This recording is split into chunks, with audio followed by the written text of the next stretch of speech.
Hello mga kaiklabu! Tara gawa tayo ng oatmeal with caramel cookies. At baka magustuhan mo rin to. Para sa mga ingredients, meron tayong 1 cup na unsalted na butter, 1/2 cup na granulated sugar, 1 cup brown sugar, 1/2 teaspoon salt, 1 teaspoon cinnamon powder, 1 teaspoon baking soda, 2 teaspoon na cornstarch, 1 teaspoon vanilla, 2 large eggs. Maglagay rin tayo dito ng 3 cups na whole roll oats at ng 2 cups na all-purpose flour. At gagamit tayo dito ng stand mixer.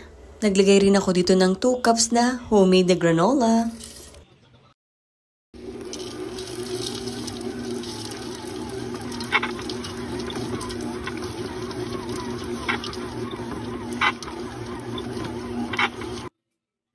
At ito na nga yung ating cookie dough. Gagamitan naman natin siya ng ice cream scooper para naman na pantay-pantay yung ating pagkagawa ng ating cookies. Gumamit na rin ako ng plastic na gloves para naman magawa natin na ganito yung ating cookie dough.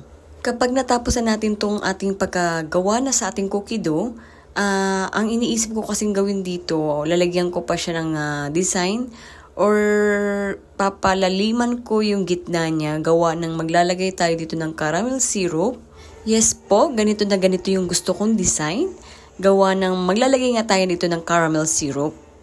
Parang may space ba yun sa gitna?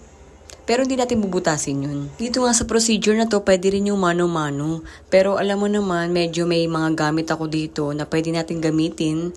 So, gamitin na rin natin. So, ayan na nga. Tapos na nga yung ating pagkagawa ng cookie dough. Maglalagay na tayo dito ng caramel syrup. At pagkatapos nga natin mailagay yung ating caramel syrup, ibibake naman natin to ng 12 to 15 minutes. So, ito na nga yung ating oatmeal cookies. Sana may natutunan kayo sa video na to.